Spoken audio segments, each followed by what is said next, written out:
ஆப்கி அதாலத்ல ஏஐஎம்ஐஎம்மோட president Asaduddin Owaisi மேல சொல்லப்படுற குற்றச்சாட்டு என்னன்னா இவர் டபுள் கேம் ஆடுறாரு. நீங்க தான் நரேந்திர மோடிஜியோட மிகப்பெரிய கிரிட்டிக்குங்கிறது கரெக்டு தான். பார்லிமெண்ட்லையும் சரி, பார்லிமெண்ட்டுக்கு வெளியிலையும் சரி, உங்க ஸ்பீச்சஸ் மூலமா எங்களுக்கு அது தெரிய வருது. ஆனா நரேந்திர மோடியை எதிர்க்கிற மற்ற கட்சி தலைவர்கள் இதெல்லாத்தையும் நம்புறதே இல்லை. ராகுல் காந்தி தெலுங்கானாக்கு போகும்போது தன்னோட ஒரு ஸ்பீச்சில் ஒவைசியும் கேசிஆரும் மோடியோட 2 ஃப்ரெண்ட்ஸ்னு சொல்றாரு. எனக்கு தெரிஞ்ச வரைக்கும் மோடியோட ஃப்ரெண்டு ராகுல் காந்தி தான். இதை நான் ஏற்கனவே சொல்லியிருக்கேன். ஓவைசி ராஜ்யம் மத்திய பிரதேசத்துல இல்ல, ஓவைசி சத்தீஸ்கர்ல இல்ல. அங்கெல்லாம் எப்படி ஜெயிச்சாரு? மோடியோட உதவியால நான் ஜெயிச்சனா என்ன? ஒரு நாள் நீங்க ஒரு ப்ரோக்ராம் பண்ணுங்க சார், அதுல இந்த பக்கம் நான் உட்காந்துக்கிறேன், அந்த பக்கம் என்னோட இன்னொரு கட்சியோட எதிரிங்களை உட்கார வைங்க. என் முன்னாடி 10 நிமிஷம் கூட உட்கார முடியாது, நீங்களே அதை பாப்பீங்க. 306 சீட்ல பிஜேபி ஜெயிச்சுது. நாங்க 3 லோக்சபா சீட்டுக்காக தேர்தல்ல நிக்கிறோம். ஹைதராபாத் மக்களுக்கு நன்றி சொல்லி ஆகணும். அவங்க பிஜேபியை தோக்கடிச்சாங்க. அவுரங்காபாத்ல 61 வருஷமா இருந்த சிவசேனா எம்பிய அவுரங்காபாத் மக்கள் இம்தியாஸ் ஜலீல எம்பி ஆக்குனாங்க. கிஷன்கஞ்ச்ல நிக்கிறோம். கிஷன்கஞ்ச்ல எங்களுக்கு 3 லட்சம் ஓட்டு கிடைச்சது. காங்கிரஸ் அலையன்ஸோட சேர்ந்து 3.5 லட்சம் ஓட்டு வாங்குறாங்க. ஆனா பாத்தீங்கன்னா ஒரே ஒரு சீட்டு மட்டும் தான் ஜெயிக்கிறாங்க. சரி, அதை விடுங்க. 306 சீட்டு மோடி எப்படி ஜெயிச்சாரு? அதுக்கு பதில் சொல்ல மாட்டாரா? அவர் பதில் சொல்றாரு. அவர் என்ன சொல்றாருன்னா, ஒவ்வொரு லீடர் மேலேயும் இடி கேஸ் இருக்கு, சிபிஐ கேசஸ் இருக்கு. ஒவைசி சார் வீட்டுக்கு மட்டும் தான் இன்னும் இடி போகலன்னு சொல்றாரு. இல்ல, இங்க பாருங்க, எனக்குள்ள பல காயங்கள் இருக்கு. காயங்களை வெளியில காட்டுற பழக்கம் எனக்கு இல்ல. இங்க காயம் இருக்கு, அங்க காயம் இருக்கு, இங்க அடிபட்டுச்சு அப்படிலாம் நான் சொல்ல மாட்டேன். எத்தனையோ காயங்கள் இருக்கு. நீங்க என்ன நினைச்சிட்டு இருக்கீங்க? நான் கத்தி அழுது கூப்பாடு போட்டுக்கிட்டு நான் தோத்துட்டேன், அழிஞ்சிட்டேன் அப்படின்னு புலம்புவனா என்ன? அப்படிலாம் நடக்கும். என்னைக்கு நான் அதிகாரத்துக்கு வரனோ கண்டிப்பா இடி என்கிட்ட வரும். நான் மினிஸ்டர் ஆகும்போது, தப்பான வேலை செய்யும் போது என்கிட்ட வரும். அதனால தான் அவங்க சொல்றாங்க, அன்புக்கான கடையோட கதவு ஒவைசிக்கு இன்றும் திறக்கப்பட மாட்டாது. அட அண்ணா சார், ரொம்ப ரொம்ப நல்லது. நான் என்ன சொல்றேன்னா, அந்த கதவு எப்பவும் மூடியே இருக்கட்டும். ஏழைகளோட கதவு எனக்காக திறந்திருக்கும். யாருக்கு நியாயம் பிடிக்குமோ அவங்க கதவு திறந்திருக்கும். மனசோட மனசா நாங்க சேர்ந்திருக்கும் போது இப்ப நான் அந்த கடைக்கு போய் என்ன பண்ண போறேன்? இதுக்கு விளைவு என்ன ஆச்சுன்னா, மோடிக்கு எதிராக ஏற்பட்ட அலையன்ஸ், அந்த அலையன்ஸ்லயும் உங்களுக்கு இடம் இல்ல. இல்ல, ஏற்கனவே அவங்க இத முடிவு பண்ணிட்டாங்க. அனௌன்ஸ்மெண்ட் கூட பண்ணிட்டாங்க. ஓவைசியை இங்க அலோவ் பண்ணக்கூடாதுன்னு அவங்க அனௌன்ஸ் கூட பண்ணிட்டாங்க. இந்தியாவுடைய செக்யூலியர் ஆளுங்களுக்கான எலைட் கிளப் இது. அப்படின்னா நான் என்ன பண்ண முடியும்? நான் தான் ட்விங்கிள் ட்விங்கிள் லிட்டில் ஸ்டார் ஆச்சே, என்ன எப்படி அலோவ் பண்ணுவாங்க? வாழ்க்கையில ஒரு விஷயத்தை மட்டும் கத்துக்கிட்டேன். நாமெல்லாம் கதவை உடைச்சுக்கிட்டு உள்ள நுழைஞ்சாகணும். அப்படிதான் களத்தை உருவாக்க முடியும். போவேன். அவன் கூப்பிட விரும்பலன்னா நான் என்ன பண்ண முடியும்? ஒரு விஷயம் சொல்றேன் கேளுங்க. யூபியோட கவர்மெண்ட்ல 2004ல இருந்து 2012 வரை அவங்க நல்லா இருந்தாங்க. கம்யூனிஸ்ட் பார்ட்டி விட்டுட்டு போகும்போது மன்மோகன் சிங்குக்கு எதிராக கம்யூனிஸ்ட் ஆளுங்க அத்வானிக்காக ஓட்டு போட்டாங்க. அசதுதீன் ஓவைசி மன்மோகனுக்கு ஓட்டு போட்டாரு. அப்ப நான் ரொம்ப நல்லவனா இருந்தேன். இப்ப பாத்தீங்களா நிலைமை எந்த அளவுக்கு மோசமா இருக்குன்னு? ஒரு காலத்துல நீங்க தான் சொல்லிருக்கீங்க, நீங்க தான் எல்லாரோட லைலா அப்படின்னு. இப்ப மஜ்னுவே இல்லாத லைலா ஆயிட்டீங்க. சோ விஷயம் என்னன்னா, லைலா மஜ்னோட கதை நிஜத்துல நடந்தது. அதோட இது 1400 வருஷத்துக்கு முன்னாடி நடந்த கதை. ஆனா லைலாவை இன்னும் மக்கள் ஞாபகம் வச்சிருக்காங்க. நாளைக்கும் லைலாவை ஞாபகம் வச்சிருப்பாங்க. எனக்கு ஆனா மஜ்னூஸ் நிறைய இருக்காங்க. சோ அதனால எனக்கு எந்த வருத்தமும் இல்ல. பேரு கண்டிப்பா எல்லாருக்கும் ஞாபகம் இருக்கும். இப்ப இங்க பாருங்க சார், ஆப்கி அதாலத்னா யாரோட பேரை ஞாபகத்துல வச்சிருப்பாங்க? உங்க பேரைத்தானே சார் ஞாபகம் வச்சிருப்பாங்க. யாராவது இதை காப்பி பண்ணி ஷோ பண்ணட்டும், ஆனா ஒரிஜினல் நீங்க தானே. அந்த மாதிரி தான் சார் இந்த லைலா ஒரிஜினல். ஞாபகம் வச்சுப்பாங்க, பாத்துக்கலாம். யூபியிலிருந்து எனக்கு சார் மெசேஜ் பண்ணியிருக்காங்க. ஒரு சீட் இருக்கு, இந்தோர், சுல்தான்பூர், ஃபிரோசாபாத். அந்த இடத்துல சமாஜ்வாதி பார்ட்டியும் ஐஎல்டியும் சேர்ந்து தான் ஒன்னா நின்னாங்க. அந்த இடத்துல உங்க கேண்டிடேட்ஸ் இருந்ததுனால தான் அவங்க தோத்துட்டாங்க. யூபியில 400 சீட் இருக்கு. காங்கிரஸ் 400 சீட்டுக்கு நின்னுச்சு. ஆனா 2 தான் ஜெயிச்சுது. ஆனா காங்கிரஸ் யாரும் எதுவும் சொல்ல மாட்டாங்க. மாயாவதி சிஸ்டர் 400 சீட்ல நின்னாங்க, ஆனா 1 தான் ஜெயிச்சாங்க. அதுக்கும் எதுவும் சொல்ல மாட்டாங்க. அசதுதீன் ஓவைசி பாபு சிங் குஷ்வாகோட அலைன்ஸ்ல 100 சீட்டுக்கு நின்னு எதுவும் ஜெயிக்கல. 400 சீட்ல நின்னு 1, 2ன்னு ஜெயிக்கும்போது யாரும் எதுவும் சொல்ல மாட்டாங்க. சரி, அகிலேஷ் யாதவ் 2014 பார்லிமெண்ட் எலெக்ஷன்ல தோத்துட்டாரு. 2017ல அசெம்பிளி எலெக்ஷன்லயும் தோத்துட்டாரு. 2019ல பார்லிமெண்ட் எலெக்ஷன்ல தோத்தாரு. 2022 அசெம்பிளி எலெக்ஷன்லயும் தோத்துட்டாரு. மொத்தமா 4 எலெக்ஷன்ல தோத்ததுக்கு அப்புறமும் இன்னைக்கும் மக்கள் அவரை பார்த்து உங்களுக்காக உயிரே கொடுப்போம் அப்படின்றாங்க. உங்களுக்காக ரெட் கார்பெட் போடுறோன்னு சொல்றாங்க. உங்களுக்கு மரியாதை கொடுப்போம், ஆனா சீட்ல உட்கார விட மாட்டோம்னு சொல்றாங்க. மௌலானா அர்ஷத் மதனி மாதிரி ஆளுங்க என்ன சொல்றாருன்னா, ஓவைசி தேர்தல்ல சண்டை போடுறாரு, அது மூலமா மோடிக்கு பலன் கிடைக்குது. இப்ப நீங்க இத கேட்டதுனால நான் எப்பவும் இத சொன்னதில்ல, உங்களுக்காக முதல் முறையா சொல்றேன். ஹைதராபாத்ல என்கிட்ட யூபி தேர்தலுக்கு முன்னாடி 2 பெரிய பெரிய ஜட்ஜஸ் என்கிட்ட வந்தாங்க.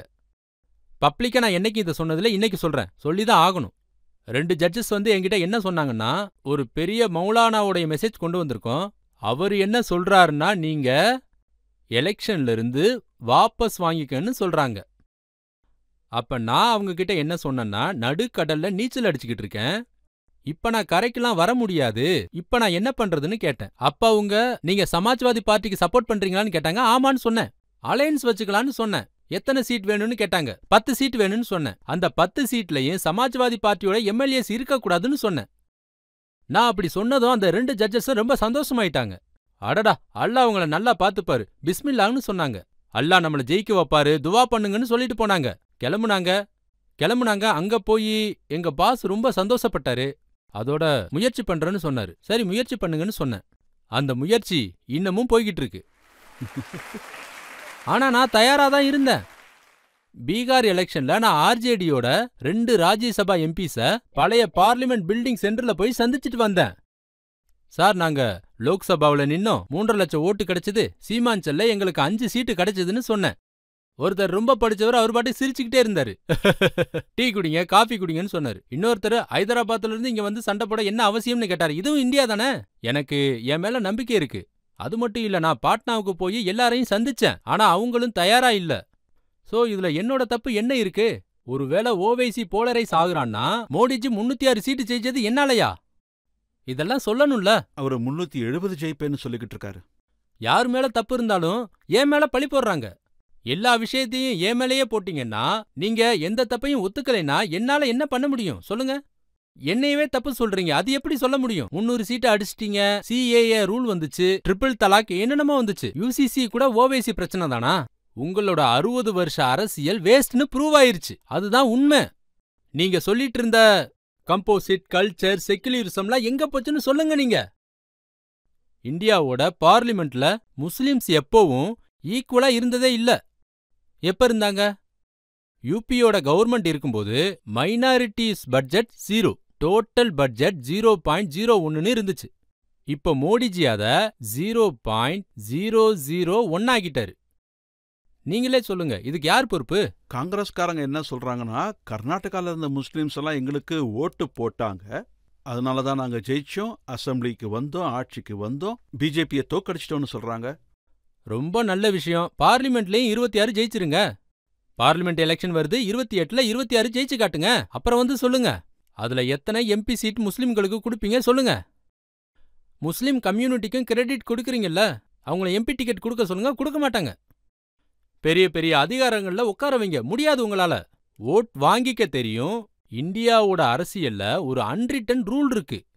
அது என்னன்னா, முஸ்லிம்ஸ் ஓட் யார் யாருக்கு வேணுமோ அவங்க எல்லாரும் தூரமா நில்லுங்க. ஓட் போட்டுட்டு சைலண்டா இருக்க சொல்றாங்க. மோடிஜி முஸ்லிம்ஸ் ஓட் வேணான்னு முடிவு பண்ணிட்டாரு. மார்ஜினலைஸ் பண்ண சொல்லிட்டாரு. எலெக்ஷன் ஆனதுக்கு அப்புறம் மோடிஜி சப்கா சாத், சப்கா விஸ்வாஸ், சப்கா விகாஸ், அண்ணன் தங்கச்சின்னு சொல்லுவாரு. அத்தோட அவ்வளவுதான். இதனால தான் உங்களை மோடிஜியோட பி டீம்னு சொல்றாங்களா? இல்லவே இல்ல. இதெல்லாம் எல்லாரையும் விட முஸ்லிம்ஸ் பத்தி அதிகமா பேசுறது நீங்க தான். ஏன் பேசக்கூடாது?